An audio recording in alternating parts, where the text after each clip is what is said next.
know if I'd call it wild. I don't know if the age really makes it impressive. I think it's just really combining two fields, if anything, that makes it unique.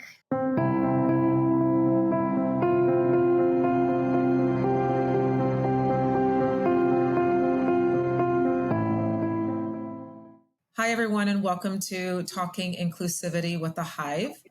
And today our guest is Shreyashi Bodaka. And I met Shreyashi here in Tampa at our Mayor's Alliance Awards ceremony this year. And Shreyashi actually got an award for her nonprofit called the Healing Harmony. And so we wanted to have her on just to share a little bit more about what her nonprofit does and how it can benefit the disability community. So welcome, Shreyashi. Yep. Thank you so much for having me. Yeah, the Healing Harmony it's kind of a personal project of mine to just really make music more accessible to the neurodivergent community and really everyone with disabilities. We love that. So you already just kind of got started. So can you tell us more about like your personal journey to founding the Healing Harmony? Like what inspired you to create it? So, to start with, I've played piano for let's see, I'm 17, so 12 to 13 years now. It's really just I can't remember a time where music hasn't been a part of my life. Mm-hmm. And it's really just this grounding force, I guess, for me, like because I'm planning on going into pre-med and medicine eventually. So science, it's like obviously a wonderful pursuit, but when I need breaks from that, music is just really what I can turn to. And so because of this, I wanted to share this music with my sister who's on the autism spectrum. And so we tried, this was when I was in 6th grade. My parents tried to find a piano teacher for her so she could also start learning. But she's nonverbal. She has some motor challenges. So we couldn't really find a teacher that could actually adapt to what she needed to learn successfully. And so at this point, I had been learning for long enough where I felt like, okay, hey, I feel pretty confident in my music skills. Let me try teaching her piano. And so this is how I kind of started teaching piano. And this is, I guess from the start, was always adapting to her needs. And so in maybe middle of 8th grade, I was like, well, this is probably an issue that a lot of other people have run into because like we know a couple of other families with neurodivergent children. And so they were like, yeah, even my kids haven't been able to learn music. So because I'd been teaching my sister for 2 years and I'd also started teaching another family's daughter, I was like, maybe I can expand this into the community. And so I started the Healing Harmony with this vision in mind. Basically, let's bring music to everybody. It doesn't have to be, they don't have to be professionals. They just have to have fun. They just have to get into the music because music is a pretty core thing. It doesn't need so much explanation. Like my sister caught on like right away. I've never seen her catch on to a concept as quickly as she did music. And all she needed to know was her alphabets. I just had the letters on the page and the letters on the keyboard. So honestly, that also developed our relationship a lot. So the Healing Harmony really just is like this personal mission that I just really want to spread to the community. I love that. And I didn't know that about you before we started talking. So this is the first time that you've really fully shared. Yeah. So my son Trace is non-speaking as well. He uses a iPad to communicate. Yeah. He also finds healing through music. And I love that as a sibling, you have, you've seen that where there was a space of lack and you wanted, and you realized that there needed to be some adaptations to allow your sister to join into what you're doing. And that's actually, as a mom, been one of my favorite things in watching my kids grow as siblings is, Trace's siblings are really good at adapting, at figuring out ways to allow him to be able to take part in things. And I think that that's one of the great things that comes out of having a sibling that thinks differently, right? Is that you're able to think outside the box, which is going to be a great skill for you as you get older. So, wow, I love that. I did not know that was your background. And so I love that you and your sister got closer because of that. And so that's amazing. So, how does music therapy specifically help people with disabilities? Like, can you share some examples of like positive impacts that you've Yeah. witnessed? So, I mean, again, my background is science, so all of this is really scientifically based. Like, I found studies to back this up. The technique. So, I've actually, in addition to like the sessions we run, I've written a book for piano teachers to be able to use and adapt their teaching to neurodivergent individuals. And so, when I was writing this book, I kept ABA in mind. It's a type of therapy. My sister has also been having ABA therapy for several years now. And so by watching this, I was like, it's a pretty effective technique because it basically takes every task and breaks it down into its most base components. And so I used like this method to break down music into these tasks. And even within music therapy, it benefits them like with their fine motor skills. It helps their social skills because again, music connects everyone. It helps like their reading and math skills because there's rhythms. You have to be able to read the notes. I mean, it just helps so many different things. It helps fine and gross motor skills. So it's really able to work on a lot of non-musical goals as well. And I mean, I see this in both the students that I teach as well as the sessions. I mean, even within, we do half an hour, 45-minute sessions. And within that session, these kids start to open up. Like they might have been shy at first. And by the end, like they're just having so much fun. It's like, I don't even want to stop the session. Um, I mean, they're already like, so I also like through some of the organizations that I work with, I also tutor with those organizations. And so I've seen the same kids who I've helped like start learning their alphabets be able to really apply it into music. I think one of the most like notable examples I can think of is one time I was running a session and this girl she came in at the beginning and she was not having it. She was like music is just not my thing. And within half an hour I worked with her. She warmed up to it and by the end of the half an hour she was telling her parents like I don't want to leave, but can I stay? And it was just such a 180 and I really just couldn't believe that all it took was half an hour of music. Yeah. Yeah. Wow. So, one, I want to just make sure their listeners heard you at the beginning say that you were 17 years old. Yeah. And you just told us that you've written a book for piano teachers on how to best break down techniques for people um, who with disabilities at 17. So Yeah. that's wild. I'm sure you get this response from a lot of people.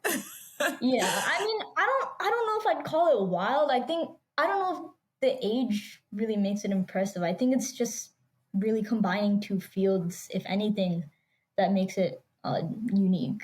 Yeah. It's for anyone listening, if you're interested, I distribute this book for free to any teachers that are interested. It's called Teaching in Harmony. You can find it on Amazon too. But I'm happy to email you a PDF. Yeah. Well, coming from this 50-year-old, you at 17 writing a book and starting a nonprofit is impressive. It's Thank amazing. you. Um, can you explain the role of student volunteers in the Healing Harmony? Yeah, of course. So me being also a high schooler, the my biggest resource is my peers. Another one of our focuses is just drawing on this existing pool of musical talent. I mean, most schools have either an orchestra or a band or a chorus program, and so we can just train anyone, if even if they don't have musical experience, but uh, because the way these sessions are designed is it's essentially the one of our most basic sessions is just we have music sheets that I've taken from like the staff notation into letters, and then we have keyboards that are labeled. So as long as the students know their alphabet, they can participate in these sessions. And so it's pretty easy to train. I mean, I designed it with non-musical volunteers in mind so that we can have a little bit more of an impact. And so we just train them. It takes like 30 minutes and then they can go out and volunteer. Usually I'll train them in the first session they volunteer, I'll be there with them, and then they're free to go and volunteer by themselves. And so far, I mean, this is a more recent development where I've not been present in every single session. I have a more experienced volunteer with some newer volunteers, and it's been working pretty well. But I mean, obviously, we're trying to expand the Healing Harmony past just, Tampa, Florida. And so I've been working with this model of other volunteers. And so that's really why volunteers are one of the most important components of the Healing Harmony. Anyone that's willing can really learn it pretty quickly. And do you have any like requirements that the volunteers feel comfortable around people with disabilities? Is there ever any concerns with that, or do you think about that when you're choosing your volunteers? So I do think about that, but I think it's not really the right way to go about it, in my opinion, because I don't think you need to be seeing people with special needs as any differently. So Mhm. I actually encourage people who haven't had much experience with people with special needs to volunteer, because I find that their perspectives before and after change considerably. Like they realize some of the biases they've had. And actually, this Saturday, I had two new volunteers who volunteered at a Down Syndrome Achievement Center, and they were like, "Wow, this is wildly different than what I thought they'd be." And they were eager. They really wanted to volunteer more. So really the only requirement is you're willing to try it out, and you're willing to, if you don't have any musical knowledge, attend maybe a 20-minute training session. Yeah. Yeah, yeah. Um, what are some of the biggest challenges that you face in providing music therapy services to people with disabilities?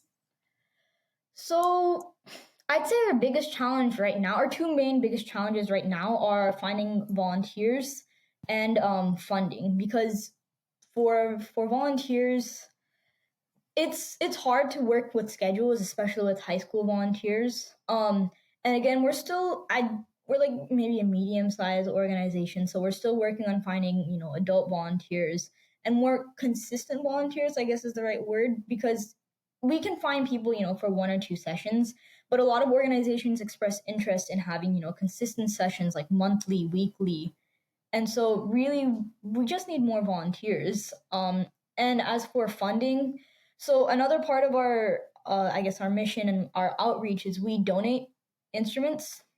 We do instrument drives, but we also will buy new keyboards and pianos for locations. So we've donated around 17 instruments right now. um, and so I work as an accompanist, like a piano accompanist, and so that's I take that money and I buy pianos as well. But the more funding we get, the more we can donate to local organizations, the more we can fundraise for these same causes, and the more we can donate to our out of state chapters as well. And so, tell me a little bit more about the fundraisers. I know you mentioned that you work and you use some of the income that you bring in to get um, instruments, but like, do you actually have any like major fundraisers? So on Amazon, the book that I have, it's paid if you want to donate through buying that. We've tried reaching out to local organizations for sponsorships in exchange for us advertising their brand, but we're still trying to, I guess, work up to bigger fundraisers. We're looking for a fundraising head right now, but we're still in the process of establishing, I guess, more consistent funds. Okay. And we'll make sure that everybody has the link on Amazon for your book. Definitely, I can So, also give you the website. We have a donate button right there. okay. Okay, Yeah. perfect. Um, how does Healing Harmony collaborate with other organizations or professionals in the field of disability services? So I guess our main method of outreach is through other organizations, because I think there's already many established communities of individuals with special needs, and so there's no need to kind of rebuild that from scratch. So we partner with organizations, and then we take our volunteers to those organizations to run sessions with the individuals there. So, for example, this Saturday we had sessions at Gigi's Playhouse, which is a Down Syndrome Achievement Center, and so they have a facility already. We've donated a piano there too. So everything's already ready. We just have them, organize sessions so that there's sign up. Once the kids have signed up, we bring our volunteers there. Similarly, for example, with the Ronald McDonald Charities, we go, everyone's already there, they're kind of in and out, and we just do activities with the kids. We play music there. So those are our main partnerships with organizations. I've also worked with other professionals in the field of ABA, specifically to develop that book and that method. It's been reviewed by several professionals, and so I mean, we can always use more help if anyone wants to get involved. But yeah, our main partnerships really are with organizations to facilitate these sessions. Okay. And you kind of just mentioned this, but when it comes to getting involved, how can anyone who's listening support the Healing Harmony, jump in and get more involved with what you guys are doing? Mhm. So on our website, there'll be two links you can find. One is to sign up to volunteer, and another is to donate. If you also, I mean, you can go on the website, but also you can just email us at contact@thehealingharmony.org. And if you're not local, we also have chapters in Pennsylvania, Alabama, and India. Wow, Yeah. that's amazing. Given your experience with music therapy and working with people with disabilities, what advice would you give parents and caregivers who are looking for ways to support the musical and social emotional development of their children? So I think the best advice I would have is to not give up. Eventually, you will find the right fit. It is obviously significantly easier through these organizations, but I guess kind of paired with don't give up is a lot of things are, I guess, easier than you might think. Like adapting things is a lot easier than it might seem. Trying to teach music is a lot easier than it might seem. And that's kind of what I faced when I was first starting out with the Healing Harmony.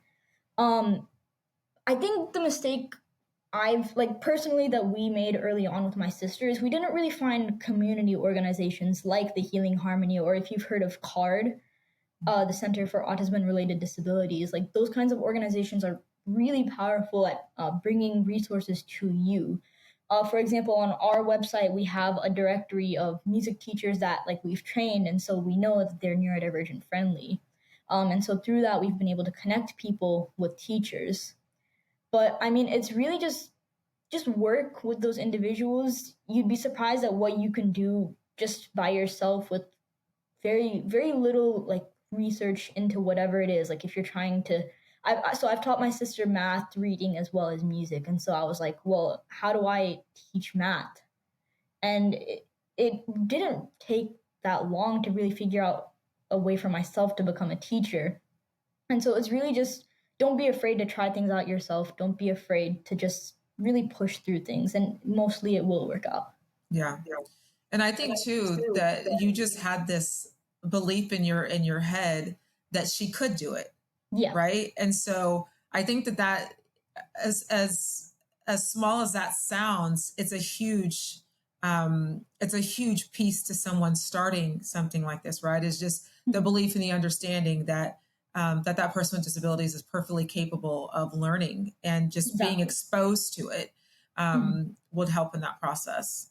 Yeah. So Yeah, there's definitely been like countless times where I was like, well, can she really pick up this concept? Like it seems like she's just really not getting it. And I mean, a couple of weeks later, like just trying so many different methods and it works. So yeah. It's just figuring out the best way to teach it. Exactly. Right. So I mean, yeah, really, even with neurotypical students, I mean, sometimes a normal way of learning just doesn't work for them, and so you try different things, and eventually one sticks. That's really what it is. You just keep trying until something or the other works. Right. Absolutely. Like we are all like that. And yeah.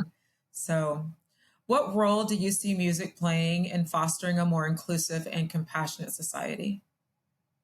So I think music. I think we can all agree it's a pretty universal thing. You can. It doesn't matter what languages you speak. It doesn't matter where you're from. You hear music and it's like, wow, this is pretty catchy. I like this. So it brings us all together in a way that even words can't. I mean, you've probably heard where words fail, music speaks. And so in that way it's amazing, especially for neurodivergent individuals, people who might struggle with communication, anyone like that. And it brings us together where even if I can't talk to you, I can play something for you and you're like, wow, I feel what you're trying to portray. Or if I teach you music, it's like, wow, I feel like I'm having fun learning this. Yeah, so good. Yeah. So first of all, my son has that pillow on his bed, Yeah.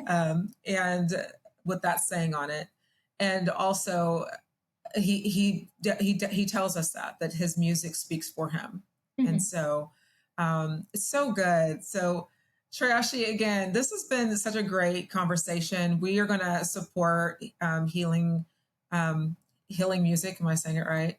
Healing Harmony, yeah. Healing Harmony. We are going to be supporting Healing Harmony as much as we can. Again, I love the idea of siblings and being involved and thinking outside the box, and how that just started all this that you're doing. And so it's pretty awesome. And thank you so much for being on the podcast. And we're definitely absolutely going to have you at a Hive event so that we can let our members take part in some of the activities that you provide. So thank you very much. Yeah, of course. Thank you so much for having me. I can't wait to be part of the Hive and run some activities there. Thank you for joining us on Talking Inclusivity with the Hive. We hope the stories shared inspire and empower you. Remember, every voice matters and every action can make a difference. If you haven't gotten the chance to listen to the About Us episode, a link will be provided in the show notes. Learn more about the Hive's journey for inclusive housing in Tampa. If what you hear resonates within you, join the movement. Hit subscribe and join our tribe. Let's continue to build a world where inclusion is the norm.